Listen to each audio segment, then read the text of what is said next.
My next guest, Lieutenant General Jerry Boykin, the former Deputy Undersecretary of State, of Defense, I should say, former Delta Force commander, strong and courageous, so many bestsellers. He writes as he speaks clearly. I always appreciate that, especially when he comes on here because he feels extra necessary to speak clearly to me because it's a thicker skull. Anyway, General, it's good to see you. It's good to be with you, Neil. Let's talk a little bit about China here because, you know, they're everywhere.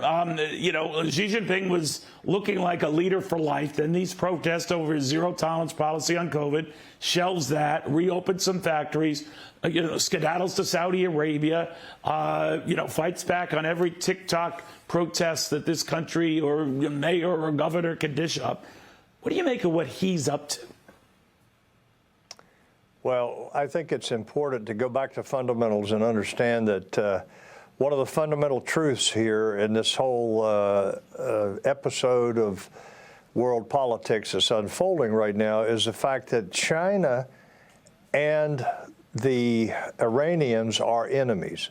They have been enemies for a very long time. It's the Sunni-Shia split. It's the Arab-Persian split.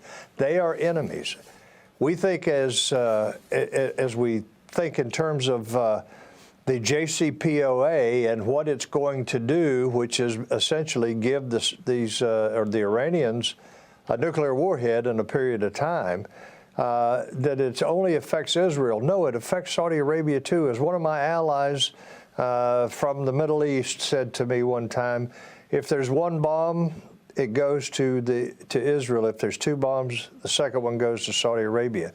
So what you have here is you have an administration that has alienated the Saudis, not only by what Shannon pointed out, calling them pariahs, but also by re-entering this JCPOA and helping their enemies to develop a bomb. And that's about as simple as we can boil it down to. We're supporting their enemies. You know, while I have you, General, I'd be curious your take on this Brittany Griner release and this prisoner swamp. It's not exactly an even swamp, but your thoughts.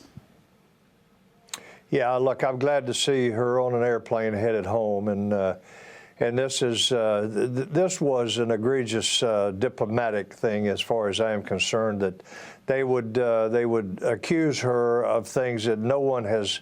To the best of my knowledge, no one has actually been able to prove, other than the fact that she had CBD oil.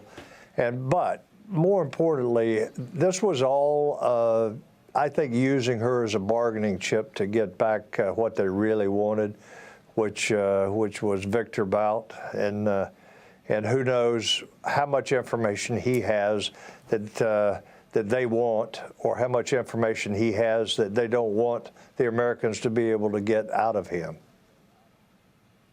General, thank you very much. Lieutenant General Jerry Boykin on that.